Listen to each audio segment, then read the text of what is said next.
Hello and welcome to Star USA Training. Today is Tuesday, January 9th, and we will be talking about HTS classification and some of the recent rulings that CBP has handed down. We are recording this webinar. The slides and the recording and any other materials will be made available after the broadcast. All participants are currently muted. The Q&A feature is available if you have any questions. I'll answer some throughout and take more at the end. There will be polls throughout the webinar, and I hope you'll participate. It's a great way to do some group classification exercises and test yourself. They are anonymous, so no need to be shy. There is one NCBFAA credit available for continuing education credits for CES and CCS participants. The code will be provided at the end of the webinar and in the email that we send out with the recording. Star USA is a consulting, advice, training, and services firm in the field of international trade and compliance. We're based out of Northeast Ohio, and for the past few decades, we've provided an array of services to importers, exporters, brokers, carriers, and forwarders of many different sizes and skill levels. My name's Jo Harper, and I'm a principal at Star USA. I have my customs broker license, and I've been in the industry for about 15 years. We're in the first webinar of 2024, and there's a lot of great topics coming your way this year. I'm looking forward to digging into some of the ways CBP is looking at classification currently. We're going to start with a quick overview of HTS and classification using the United States tariff. It will not go deeply into any specific topic. If you have questions, feel free to ask. Anything that's super specific, you can email us about. This part will set the foundations for understanding the HTS and its different varieties, why they matter, and how they're used and applied by federal agencies. I'm going to run one poll now. This is an easy one for you.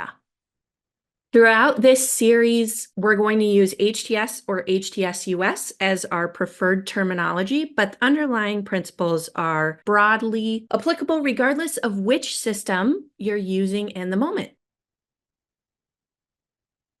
First, we're going to take a quick look at the WCO and the difference between the HS, the HTS US, and the Schedule B. I regret to inform you that no one fell for my extremely subtle red herring that I put out. No one chose heck, that's something as what HTS stands for in the US. The WCO has been around in some form for about 70 years, a little over, with the first meeting being held January of 1953 with the 17 founding member states. It was originally called the Customs Cooperation Council, and it was changed to the WCO in 1994. It is responsible for a lot of things, but one of the most important things for our purposes today is that it establishes the common tariff nomenclature that's known internationally as the harmonized system, and it's used by more than 180 WCO members and covers more than 98% of global trade. The WCO is independent and an intergovernmental organization, and they provide advice on ways to achieve maximum possible uniformity and harmony in customs legislation and procedures to keep barriers to international trade low or non-existent. It has a really important role in international trade and how nations trade with each other. In the United States, we took that harmonized system, the harmonized classification and coding system, and ratified it by Congress to use in 1989. Before that, we had a very interesting US one. And we call it the Harmonized Tariff Schedule. Internationally, it's known as the Harmonized System. For your poll that we just did, the correct answer for what we use in the US is Harmonized Tariff Schedule. The US International Trade Commission makes periodic updates. Right now, we're using the basic version for 2024 since we're 9 days into January. They haven't updated it very much. By May of 2023, we were on version 4. Some years they update it more than others. The international version only gets updated every 5 years, and it was last updated in 2022. So we're going to see the same 4 digits, the same 6 digits for another few years. Classification means you find the commodity number in our schedule that best describes the product. It matters because it's a legal requirement to classify imported items accurately according to the HTS under 19 U.S.C. 1201, and to classify them accurately for export reporting under 15 CFR. Any organization that's responsible for importing or exporting things must be able to correctly classify them. And under our laws, it's the responsibility of the U.S. entity to correctly classify, not the responsibility of their broker or their filer or the foreign exporter. It's your job. The harmonized system that the WCO puts out is the basis of basically all global commerce and trade policy in the world today. It's updated every 5 years to keep up with current conventions, new technologies, emerging trade practices, and to provide visibility and consistency to customs administrations around the world. Their last revision took effect January 1st, 2022. Their next revision won't come out until January 2027. In those international, there are more than 5,000 HS classifications, 21 sections, and 97 chapters. Now, if you've paid attention to trade at all, you are thinking 97 chapters. I know that I classify stuff in chapter 98 sometimes, or I've seen that on my reports. That's because each country can add a couple more chapters, and we have chapter 98, which is for duty-free provisions, and then chapter 99, which is for temporary and legislative modifications. The HS is 6 digits, and those 6 digits are made up of the section, chapter, and heading, and they're universally used by all member states. Because those 6 digits are internationally standard, it does not count as customs business to classify an item to the 6th digit. If you're an importer on here, that may not mean very much, but it does to the brokers who are on. In the US, we took that WCO harmonized system and we use it as the base for our harmonized tariff schedule. We use Schedule A for imports, and Schedule B is used for exports. That HTS US Schedule A is recorded on all import entry filings into the US. It is the legal basis. It's incredibly important because not just you have to get it right according to the laws, but it is the language that is used across reporting that Census does. It provides information for duty-free preferential programs like USMCA or DR-CAFTA or any of the other free trade agreements. It is also used to help point customs to whether or not an anti-dumping or countervailing provision applies to your goods. It is used to identify if Section 232 duties on aluminum or steel apply or if they are mitigated or part of a quota. It also identifies whether Section 301 is first applied to your entry, as well as many other things. In the US, when you look at the full 10 digits, there's more than 18,000 HTS US classifications across our 22 sections and our 99 chapters. We added a couple more chapters. Those 2 chapters are in an additional section. In the HTS US, they're 10-digit tariffs. The first 6 are from the WCO International HS, plus then we add 2 at the tariff item level. That's the level where duty rates are applied. and then 2 more for statistical reporting. Schedule B is again used for export reporting. Most exports can use the HTS US Schedule A number, but there are specific items that require export reporting number. Those are found in the beginning of the HTS US in the Notice to Exporters section.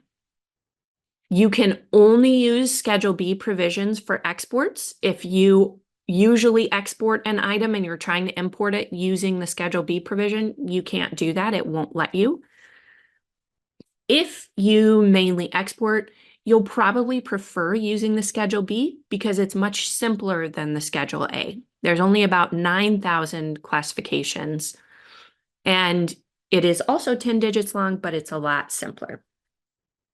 Quick recap of the 3 variants, because you need to know which one fits your purpose and why. If you're exporting and your customer asks for HS, HTS, or any version of that, they almost always want the 6 digits, because then they will need to take those 6 digits and figure out what the last few are for their country's classification system. If your forwarder is asking for it and you're an exporter, they need those full 10 digits to correctly file the electronic export information, or the EEI. If you're buying internationally, you should never expect your supplier to know the HTS US. With some exceptions, you may use the HTS US to classify for both importing and exporting, which lets you just put one number in your system for both activities. The HS is internationally legal. It's the first 6 digits. That's what goes on commercial documents between the buyer and the seller, usually invoices, certificates of origin, free trade agreement documents, and the like. You should not put an HTS longer than 6 digits on those documents unless it is specifically called for. There are a few free trade agreements that ask for 8 digits. In that case, you have to provide that. The HTS US is used for import entry filing. The foreign seller should not know what your full 10 digits are unless you've told them, because you, the US party, are responsible for what's provided. Classification is a matter of US law under the Tariff Act of 1930, and it is specifically for physical goods being imported from or exported to other countries. And the USITC maintains the HTS, whereas the Schedule B is maintained by Bureau of Census. And Customs enforces all the laws at the US border, and they're often your first point of contact when you're importing or exporting. On the international level, there are 21 sections containing 97 chapters. The sections are in Roman numerals. There is 1 through 97 are for merchandise, 98 is special classification provisions, and 99 are temporary legislation. These are hierarchically structured, which is really nice. So your raw materials or more simple products are going to be in lower section or chapter numbers, while finished goods are in higher section or chapter numbers. Each section is meant to cover a group of commodities that are normally related to one industry. 1 through 4 cover agricultural and food sectors. Section 5 is basic mineral products. 6 is chemical products. 11 is textiles and apparel. 16 is machinery and electrical equipment. And 17 has all vehicles, including spacecraft. I don't know why I always throw this in here to test myself on what Roman numerals are when spoken aloud, but I do. It's a good way to make sure I'm awake on a Tuesday. Here's a quick overview of the sections and chapters of the tariff. We have animals in Section 1, plants in Section 2, and a little bit Section 3, because then we have fats and oils there. Food and beverages for Section 4, minerals for Section 5, chemicals. And you can see that each of the sections have different numbers of chapters. They're not set specifically, but they're just whatever makes sense grouped together. Section 1 starts out with live animals, then moves on to meat and meat products. Then we have fish and crustaceans, dairy, eggs, honey, and other products of animal origin. And then we move on to other products of animal origin.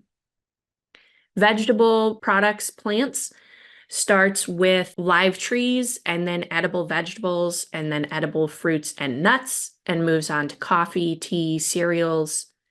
And then we start seeing more processed things, products of the milling industry, then oils, grains, gums, vegetable materials, and then plastics and rubber, leather, wood, paper, textiles, footwear, stone, ceramic, and glass, jewelry, metal, machinery, vehicles, on and on. And then finally, don't forget about chapters 98 and 99. They are US specific, but they have a lot of detail. And as I was going through the rulings for this webinar to prep, I noticed that about half of the rulings that headquarters has taken on recently have been about the application of chapter 98. And they just revoked chapter 98 ability for a number of things. Each chapter is divided into various 4-digit headings. We have 2933. That is the 33rd item in chapter 29. And then internationally, they're all the same up to those 6 digits. So whether you are looking at the tariff in the EU, in Mexico, in China, in the US, 2933.19 covers the same thing. And then the subheadings can be divided into several more subdivisions down to that 10-digit statistical classification number. Whenever you're looking at a 10-digit classification, the first 6 digits represent the International Classification System. You can often look at how many times a subheading is divided to see how important that industry is in the United States and how much they care about the little tiny variances, because it'll be broken out quite a bit. There are also notes in the HTS that are super important. The GRIs come at the very beginning of the HTS. They are the first thing you see when you open it, and that is because they are incredibly important. They outline the methodology used to determine a product's classification, and you have to apply them in sequence until they can be classified. We're going to talk about them more in depth, but we will also only hit them a little bit because I like to tell my boss, and he thinks I'm joking, that I can talk about just GRI 1 for probably a whole 8 hours. I am not joking. They're very interesting, and there's a bunch of nuances.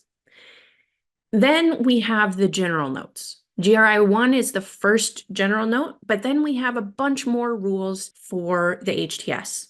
They talk about the various rates of duty in the HTS, the countries that they pertain to, and rules or conditions met to obtain that treatment. That's where you'll find a lot of details on your free trade agreements, on your chemical and pharmaceutical importing, on exemptions to the HTS. There's a lot of good guidance in there.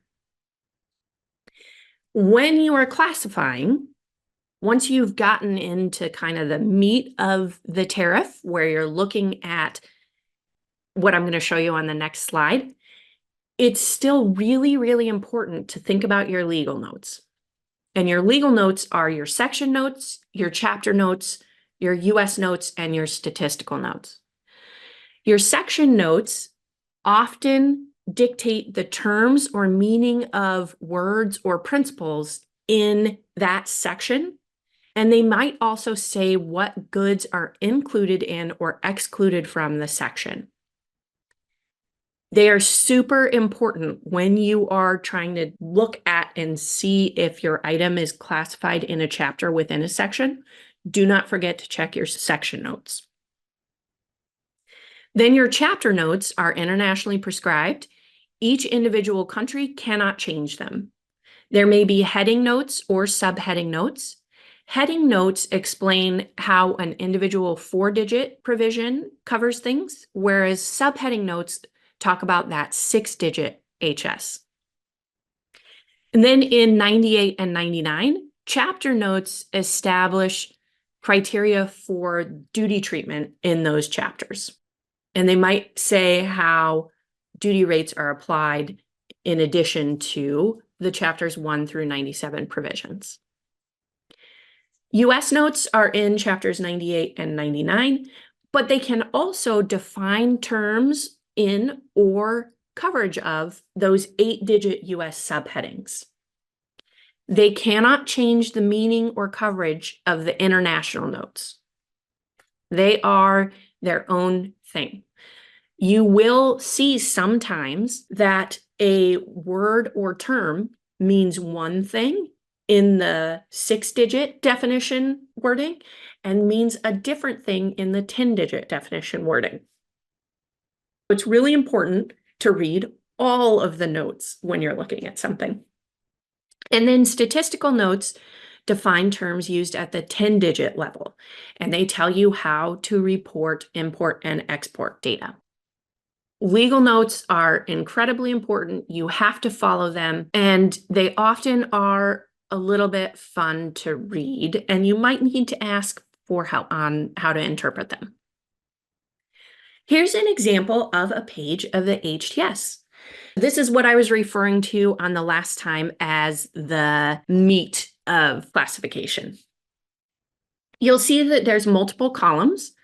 The first column contains the first 8 digits of the US provision, which includes the international 6 digits. Then the next column has the statistical suffixes, and then you have the article descriptions. When we're classifying in the US, you have to note the level of indent. That indent tells you what is a subset of preceding information and then what is a new set of information. The next column is unit of quantity, which tells the broker what units need to be reported to customs.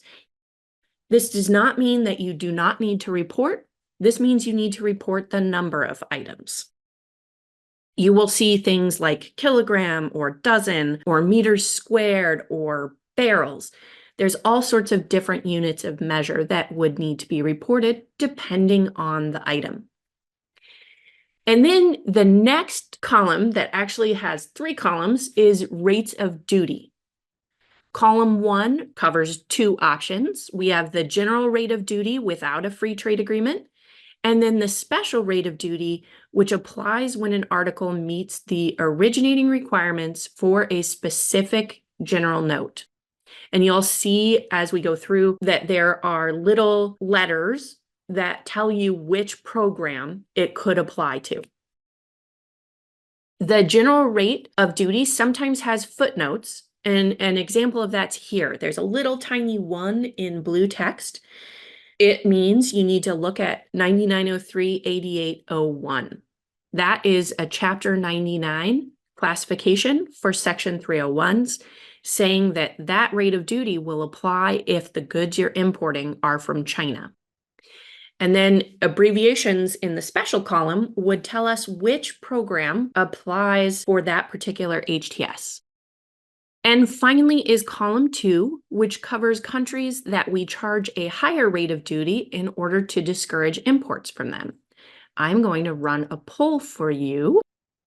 Which countries are column 2 countries?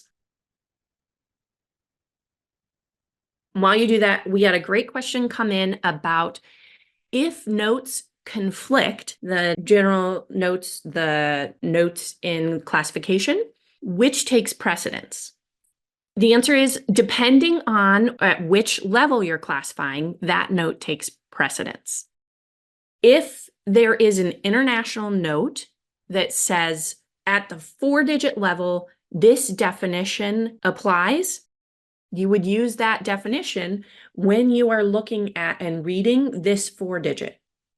And then if a US note applies elsewhere, then you would use that for things at the US level, like this 8-digit level. If you have a specific example that you want to talk about, email me because I love to talk about that and I can probably maybe help you untangle. Sometimes it seems like notes conflict, and then when you dig into it at a very structural level, they're not conflicting, and that helps. We also had a question. I mentioned the ITC early in presentation. What's the ITC? Thank you so much for asking. Sometimes I use acronyms and I hate doing that. It is the U.S. International Trade Commission. I appreciate that follow-up. So I'm going to share results. Which countries are column 2 countries? Everybody got Cuba and North Korea. Way to go. Those ones are definitely our long-term column 2 countries. Russia and Belarus have been added, so they are also column 2 countries. China, Iran, and Iraq, not column 2 countries. Just countries that we struggle sometimes to relate to. But if you are importing from Cuba, North Korea, Russia, or Belarus, you will be paying column 2 duties. This is the same area that we just looked at. If you notice, we're looking at 8407. We just looked at 8407. But this is from the online HTS instead of from the paper chapter or the downloaded PDF. It has a lot of very convenient elements. You can note, first of all, that this is in the search tab at the top. If you go to the 2024 Basic Edition, you can find the list of chapters that you can download and a link to archive of past versions of the HTS, which comes in really handy. I searched a heading. I searched 8407, but you can also search words here. Be careful if you do that because this uses the HS language and the words may not overlap the way you think. If you use the search bar, be really careful. You might be searching for a table chair. You will not find that because in the tariff, they're referred to as seats. Words may not mean the same thing that you think they mean. Always reality test to see if the provision that comes up makes sense. Anywhere on this page that you see blue text is hyperlinked. On the left side, if you select one of the elements over here, it'll jump to that location in the chapter, which is very helpful.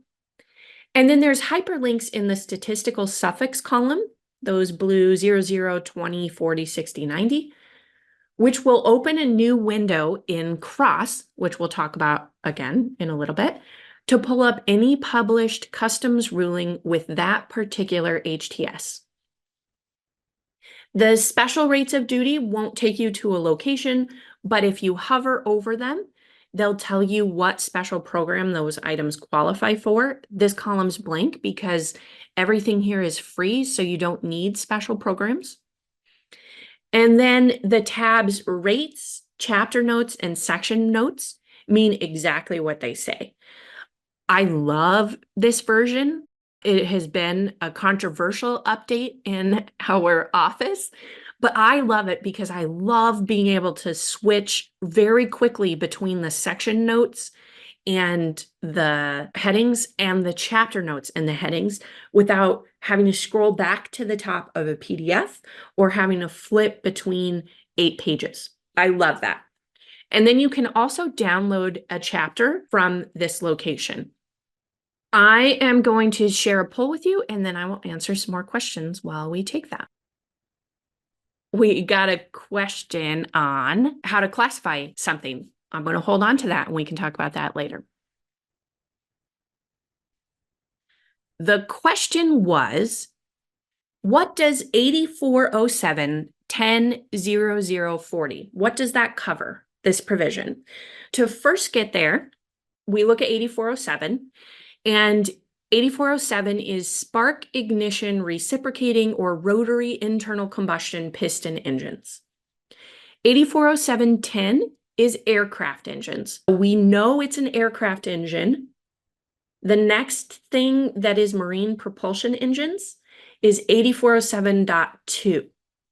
We would eliminate the outboard marine propulsion engine motor and the inboard marine propulsion motor.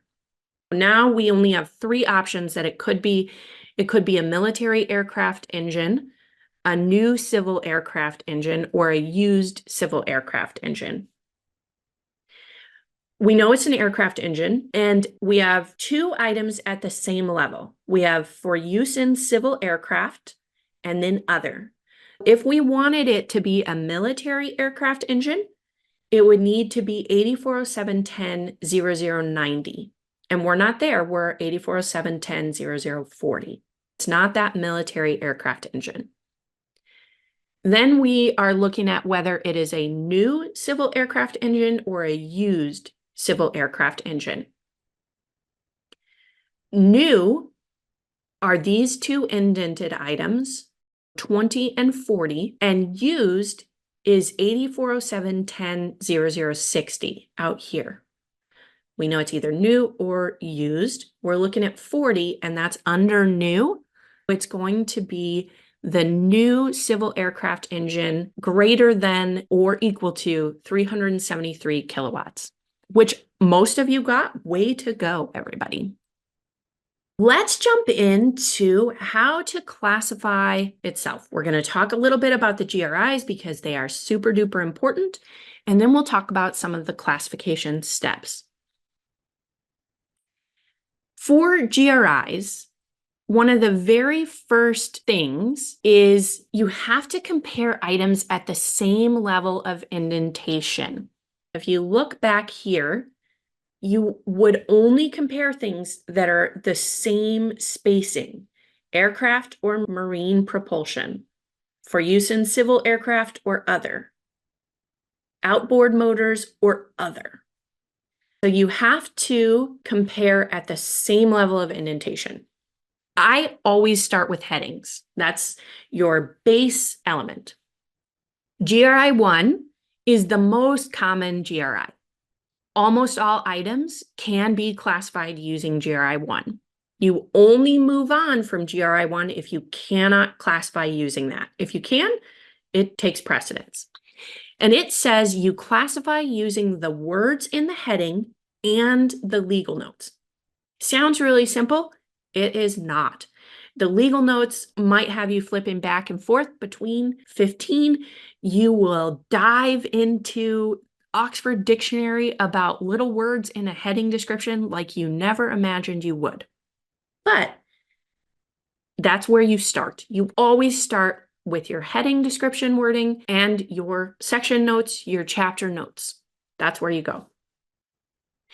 If you cannot find a heading provision using GRI 1, then you move on to GRI 2.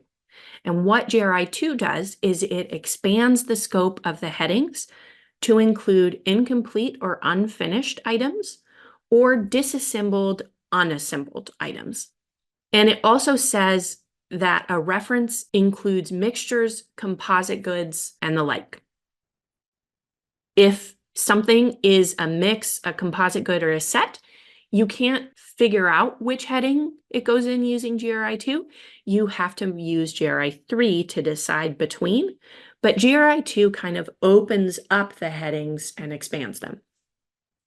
This is where if you're importing a John Deere tractor that's 90% assembled, but in the US they're going to add tire, loader arms, and hitch components, that's still a tractor.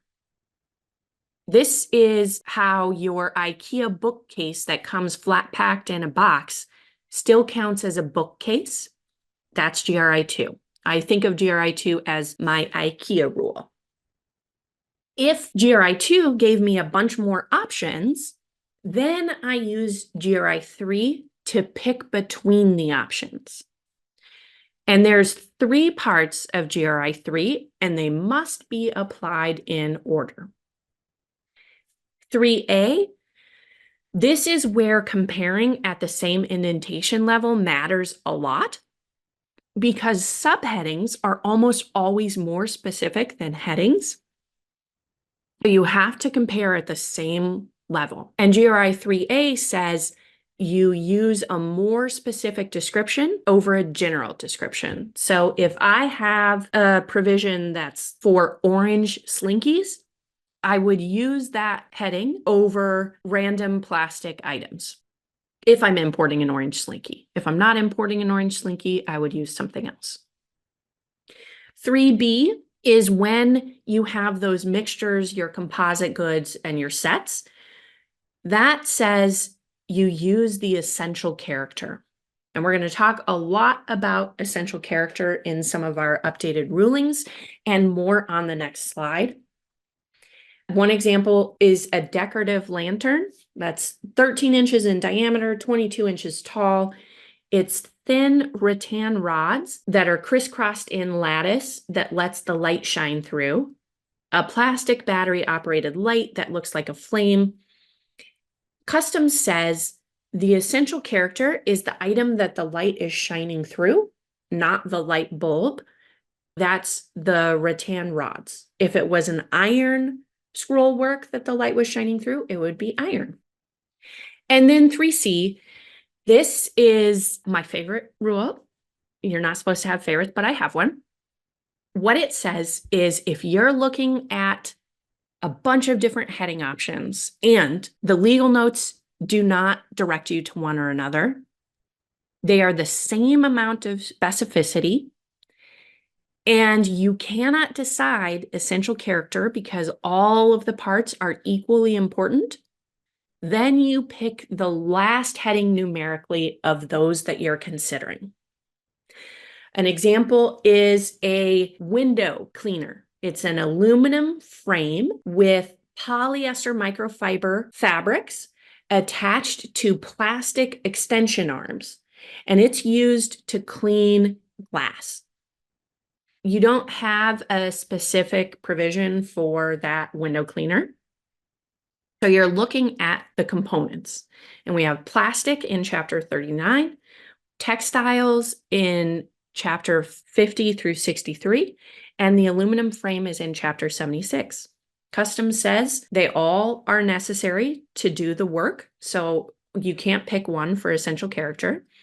And they're each equally specific. It would be articles of plastic, article of textile, or articles of aluminum. You would go with last numerically, and it's classified in chapter 76. And then GRI 4. This rule covers the thing that it's most alike. We have a wearable umbrella. It rests on shoulders.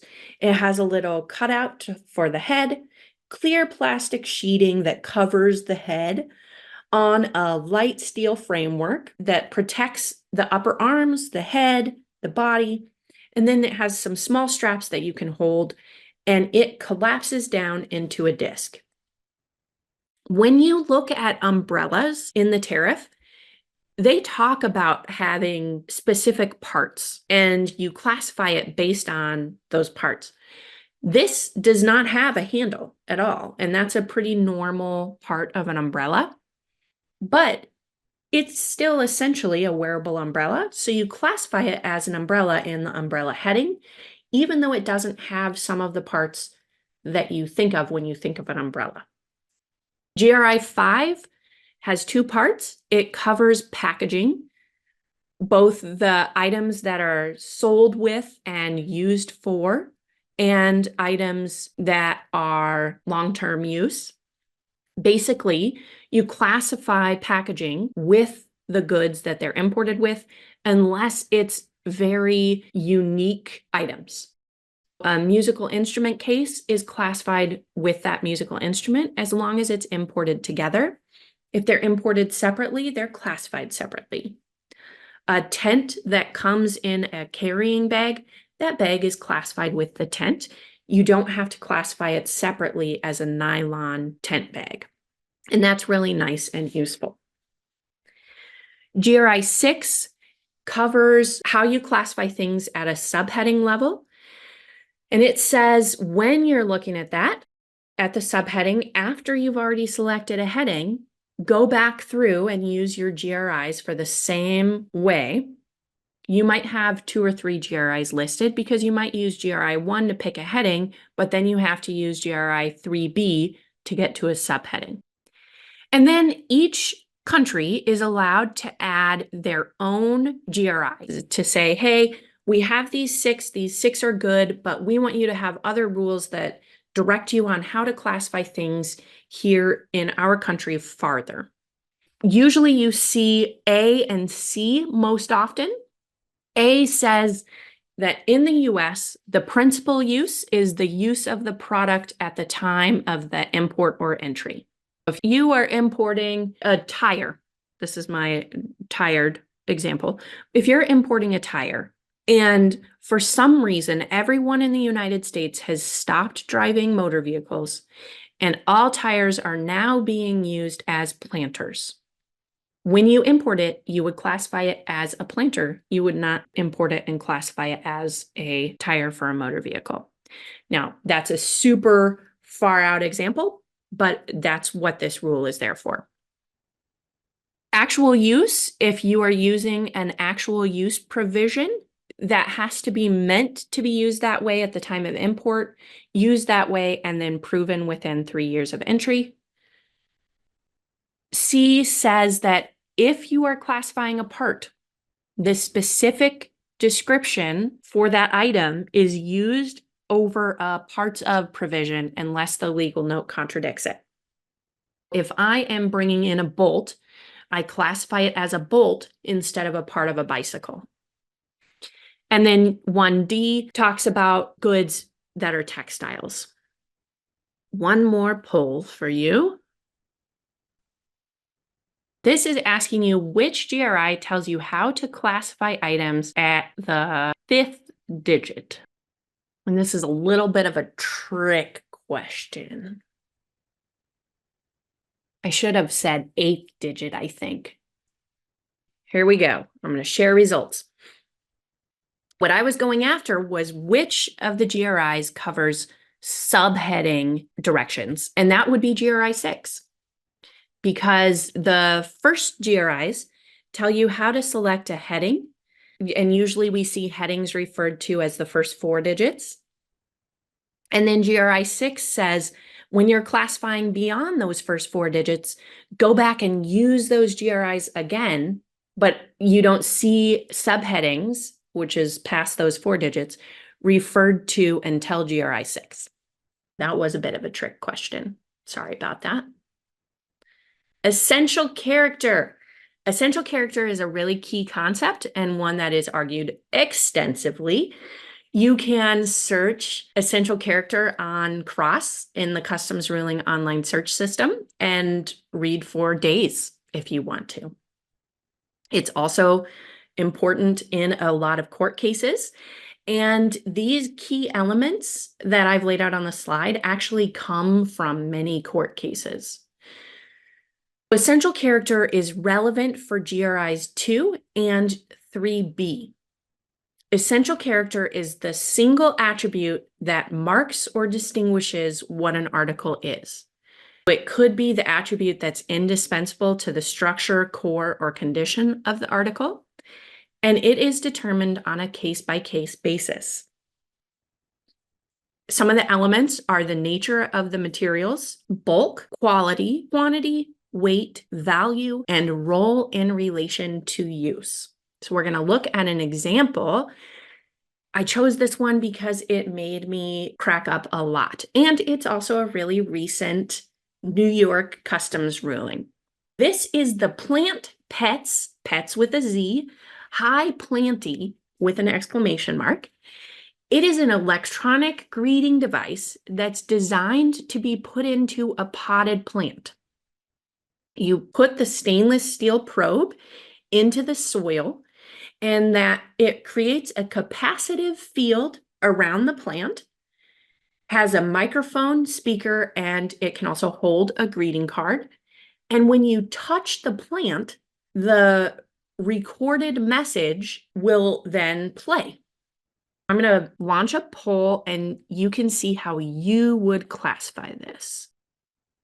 Where would you classify high planty? We're looking at 1404, a vegetable product. 7222, that's for the stainless steel probe. 8519 for the sound recorder, 8532 for electrical capacitors, or 9505 that covers festive, carnival, or entertainment articles, including conjuring tricks and novelty jokes.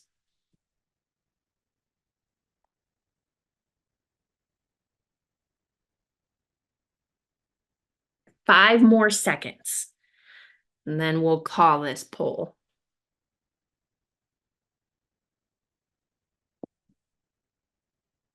Customs held that the essential character, the part that was indispensable and distinguishing for this, is the sound recording and reproducing apparatus.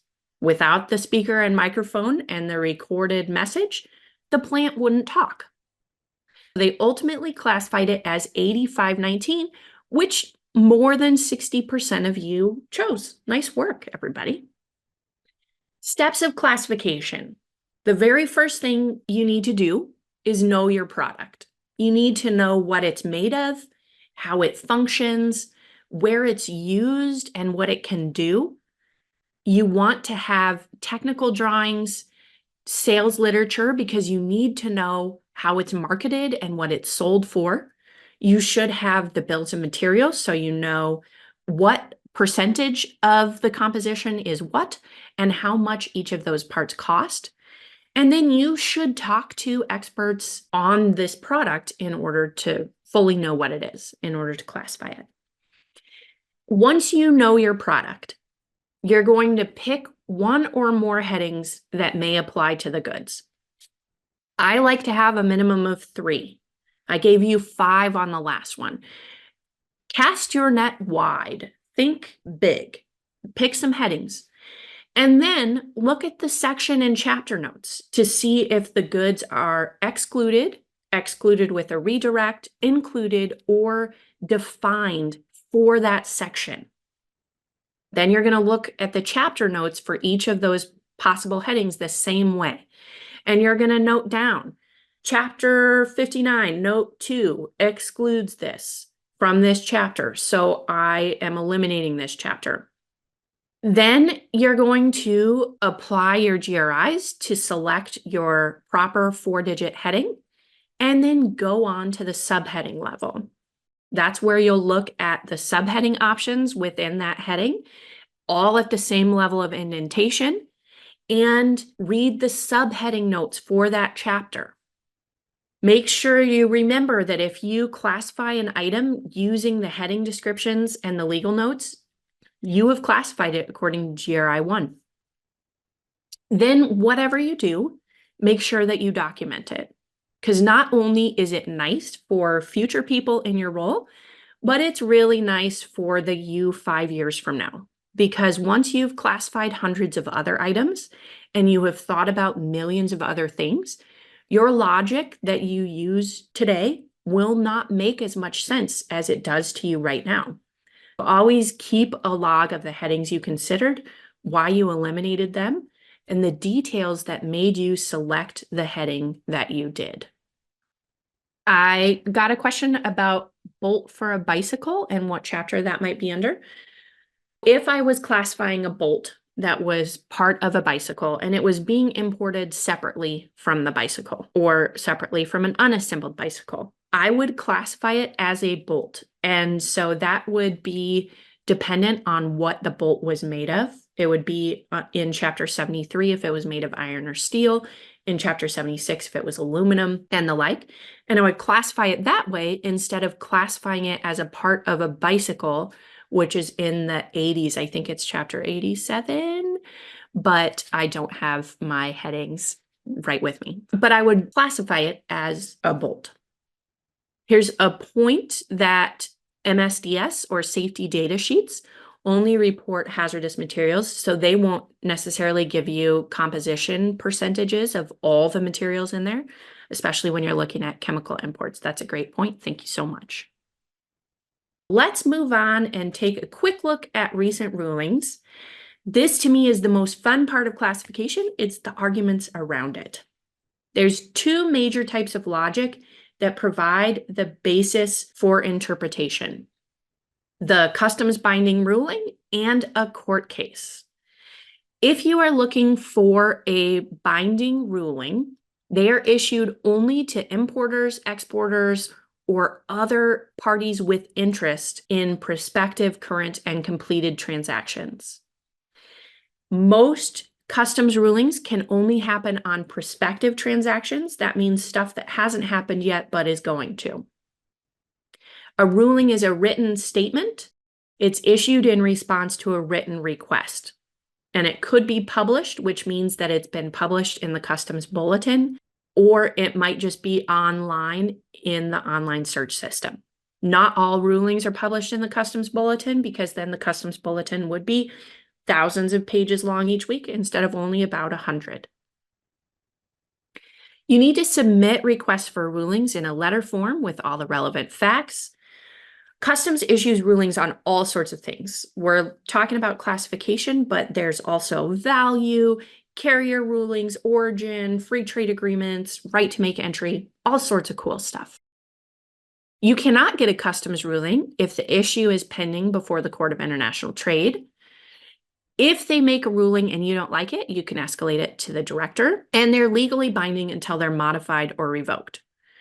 You can look at ruling letters to other people, but you may not necessarily be able to fully rely on them because there could be circumstances that are different from yours that aren't made public. So always use reasonable suspicion as you're reviewing. There's also court cases. Those might be Court of International Trade, Court of Appeals, the Supreme Court, and those set precedent and guide classification in the future. There's a ton of court cases on this list. There's a lot more outside of it. These are several that have set precedent. I'm not going to talk about them all because we're running out of time. But if you are interested in parts classification, look up U.S. versus Willoughby, U.S. versus Antonio Pompeo, and Bauerheim Technologies versus U.S. If you want to know about principal use, U.S. versus Carborundum or Clarendon Marketing versus U.S. And if you're looking at tariff engineering, Ford Motor Company versus the U.S. and Heartland Byproducts versus the U.S. are really good. First recent ruling was on flea treatment. 6 snap-open plastic tubes put up for retail sale in a paperboard container. Each tube has formulated insecticide for topical applications on dogs and cats to kill fleas. There's a new pull-up for you. The importer was bringing it in under 3004, medicaments put up in measured doses or forms for retail sale.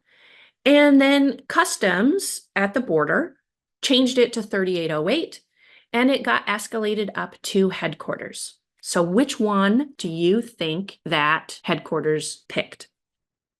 Now, the fun part is headquarters made a ruling, published it, and left it open for a bunch of comments.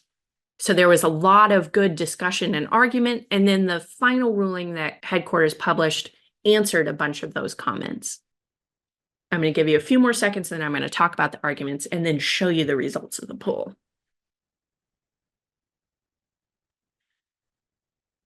All right, commenters argue that the subject merchandise is principally used as a medicament. So heading 3004, they say, is a principal use provision where classifications controlled by principal use of goods of that class or kind.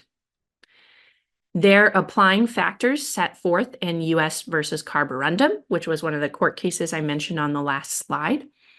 And they argue subject merchandise is principally used as medicament because it's put up in measured doses, can be purchased from veterinarians, and is advertised as a product to protect the health. Customs headquarters said, we agree 3004 is a principal use provision, but applying Carborundum weighs against classifying it as part of a class or kind of goods.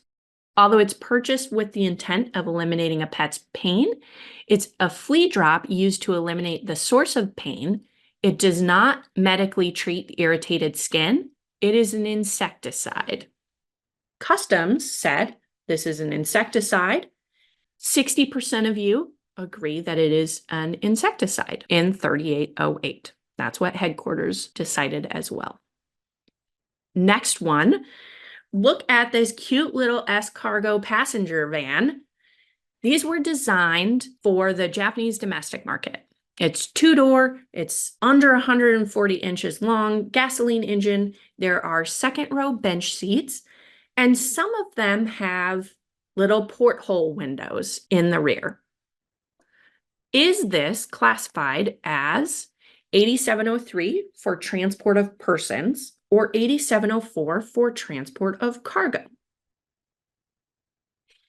In Ford versus the US, that court case, the Federal Circuit Court stated that 8703 is an AO nominee provision for which consideration of use is appropriate because it suggests looking to intended use. Customs said we have to check whether this S-Cargo van is designed more for the transport of persons than goods. If they're not designed more for the transport of persons, then it's 8704. If they are, then it's 8703. This is a super fact-intensive issue, and Customs was looking for presence or absence of certain features. Features that they looked for included rear bench seating, whether or not the seating had seat belts, if it could be folded down, and whether or not the interior of the van is carpeted. They also looked for the height of the rear seats compared to the front seats.